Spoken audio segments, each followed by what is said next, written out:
Hi everyone, it's Bob at Bikin' Friday. I'm going to do a review of the RoadRunner Bags Jammer, the Middle Earth size. It's going to be the medium of the three different jammers that they have. And the reason I went with the Middle Earth is I just recently got back from a week-long trip.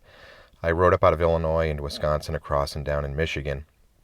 And I was looking for a handlebar bag that would have the bag that I was using. I was using a North Street bag just for a handlebar bag, but it didn't have enough room. So I was looking for something that would work for this trip, and I came across the Roadrunner bags. And I originally thought to use the Jumbo Jammer because that was the largest size. I was looking for something that could add to my carrying ability. You can see the bike that I rode. That's my touring bike. That's a Bike Friday. If you're not familiar with Bike Friday, they are bikes that fit. They're intended for travel. That bike actually fits inside that suitcase, that Samsonite suitcase that's converted into a trailer. But so they're funny looking bikes, but they're very functional. So that's the bike that I was touring on. So I was looking for something that would work for the bike that I'm riding, and so I went with the Roadrunner. I contacted Roadrunner, but it was probably about a month and a half before my trip, and I contacted them, and there's some COVID issues were slowing things down like everybody, but they were able to get this bag out. They got it produced for me. They got it to me in plenty of time for my trip, so I was able to use it and test it out as far as its functionality. I'm very pleased with how it worked out. So I've decided I would do a review and kind of give my insight, because when I was doing my research on the bag, the company has a website that has some information on there, but it just wasn't what I was looking for as far as a review. So this is right off the Roadrunner Bag website itself. So this shows the bag and the Middle Earth bag again. It's 19 liters max. I didn't go so far as to actually measure the volume, but I'll just take their word for it. It's showing it 6 inches deep, about 19 inches in height, and it really does hold quite a bit of gear. So there's the bag on my bike. This is the bag after I have used it I did a 10-day trip living on my bike, like I said. And here's the bag. You can see it's still in really good condition, even after having been living out of it for a week, or a little bit over a week. So, and there it is attached to the front of my Bike Friday. Now, I found that this bag is really functional for probably any bike you're riding. But for the Bike Friday, people that are watching this review, this bag is really exceptional, and it worked very well for what I needed it to do.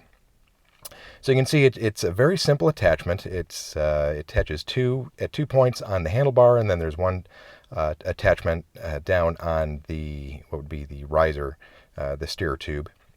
And you can see there is where it attaches on the riser tube for the steerer. And so it's very simple. It's easy to get on. It's easy to take off. And there is the bag opened. And I'm generally not a fan of roll top bags. And I just like a simplicity where I can just close it, snap it, and be done with it. But for this bag, I actually am very happy with it. The simplicity of the roll top and how that, the reported waterproofness of it, I just thought it was just very simple. It eliminated any potential problems in its simplicity. So you can see I don't have a whole lot in the bag at this point. But when I was touring, I had quite a bit. I had all my food, which was, of course, more than I needed. I had my tools, my bike tools. I had my camera. I had various items. I don't have a comprehensive photo of the things I had in there, but take my word for it, it was stuffed pretty full. So here it is again on the bike.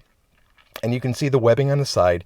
Now, with a 3-point attachment for the touring that I was doing, it was more than adequate. But if you go to the Roadrunner Bags website, they have other videos that show how to further secure it and attach it if you're doing off-road touring or something where the bag's going to be jostling around a lot more than what happened on my tour. So you can see the webbing. It looks complicated, but it actually works very well. And here it is. You can see you just roll the top, you snap it as it is. Now, if you need to, you can run those webbings up and over your handlebar, it further secures it. And that's actually, I did do that during my trip. And it worked very well, and it's not something that is complicated. It's actually very easy. So if you need to do that, you can. And here's a closer look at the webbing. And something else, I mean, there were some, beyond the quality of this bag, there were just little things such as this little Velcro piece, because that webbing is fairly long. And the reason for that is the bag, when it's expanded to its full volume, it needs more of the webbing. So you don't want to cut any of that webbing off, but you don't want it just flopping around, and you don't want to have to deal with figuring out a way to keep that secured when it's not being used. For example, as you can see here, it's cinched down fairly tight, but with that little attached piece of Velcro, and that's actually attached to the webbing, it takes care of that. So it's just little things like that that really made the bag I really liked it. So here it is. You can see it's extended open. Again, it's not stuffed full, but it's not cinched down. And as far as attaching it to your handlebars, the handlebars I'm running on this bike are the Jones H-bar, the bend. It's not the full loop. I was running loops. If you've seen some of the other videos I've done on my bike, I try out a lot of different gear and handlebars and different equipment on my bicycle, and I was running Jones loop bars, but I just found they really didn't work for me. So I switched to the bend. I really like this bar, and so, but with this bag, there is adjustability. You can see you can move those straps, the connectors. You can move them in if you need to. You can move them out, like I have them on mine. So it makes it.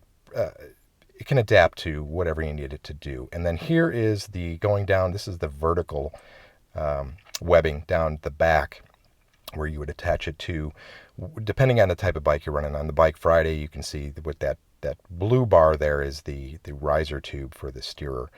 And you can run that strap fairly far down in order to attach it to the bike.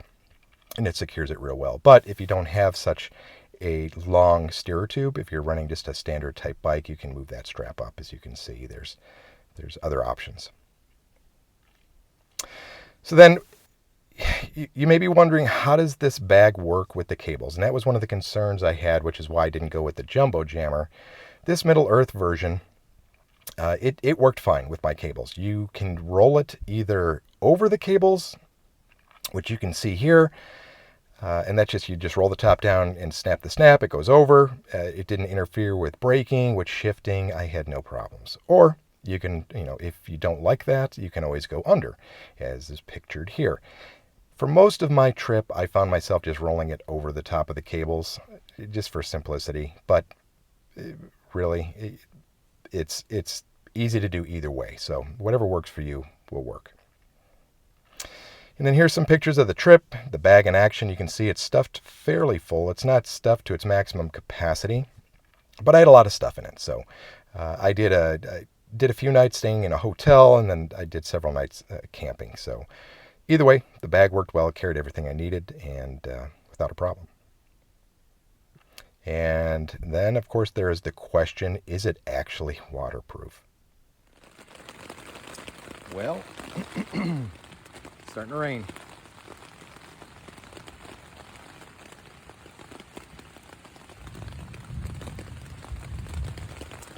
In my tent.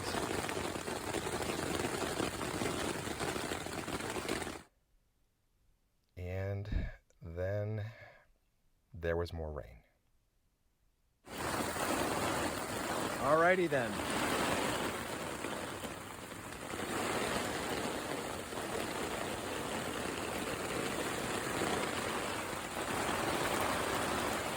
Well, we're testing the waterproof of that bag on my bike, and we're cleaning off the suitcase.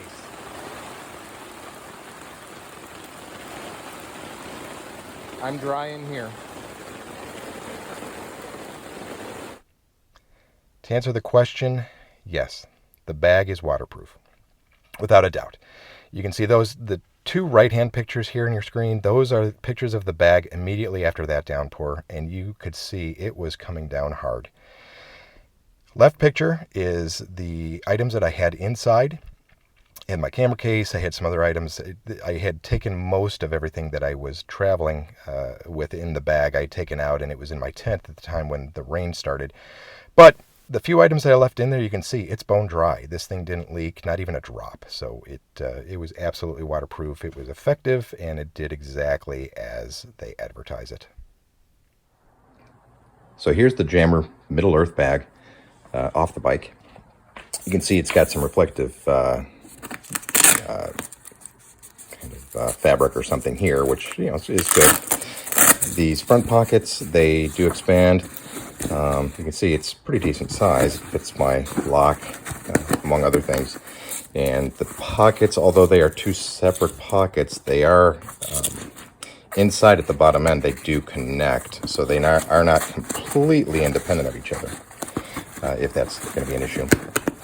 I actually used this bag. I took a strap, the strap actually, and carried it with me on my trip, and I attached the strap to these little attachments here, and there's actually 4 of them all around the side. And I tried it connecting to various points on the bag, but I found these are actually the best. But I was able to use this as a carry-on bag on the plane, which worked really well because this thing really does hold quite a bit of stuff.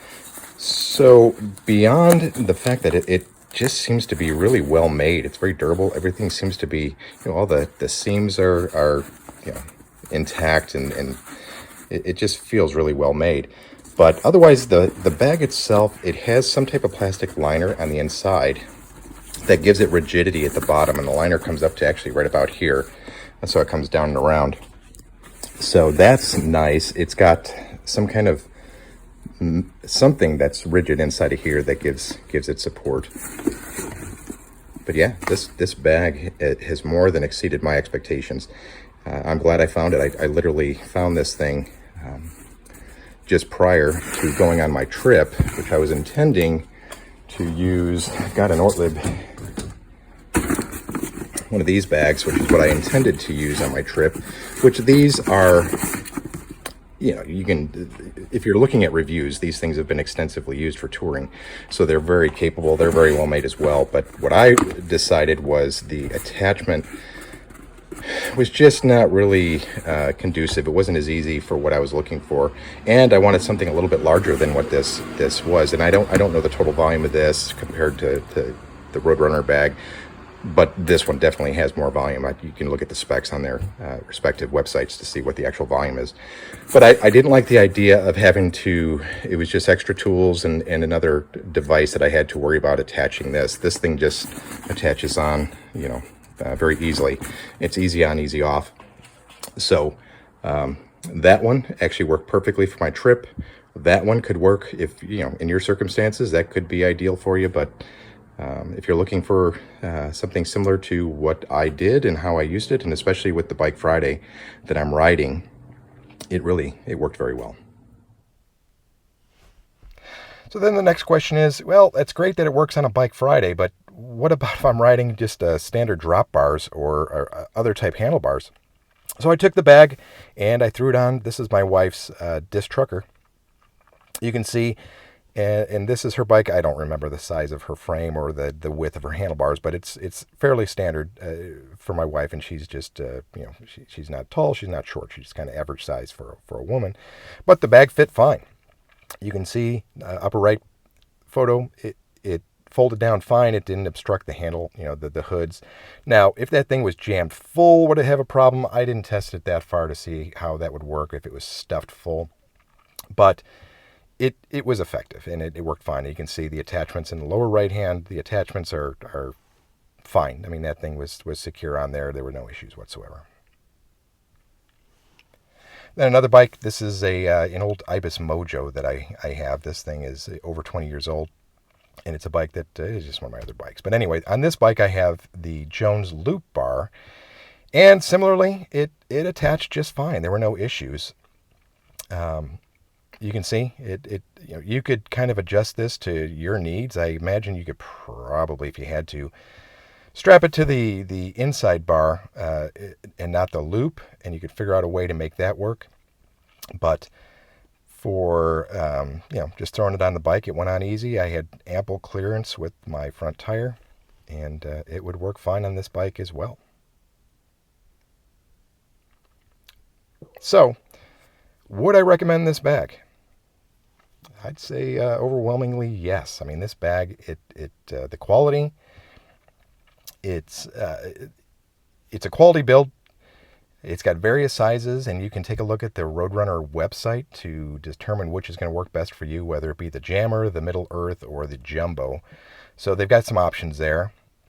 And this thing, it's really just an easy bag. It does what it's supposed to do. It carries lots of stuff, and I would certainly recommend it. And if you have any questions, specific questions, feel free. I'll put my contact information, my email below, and I appreciate you watching.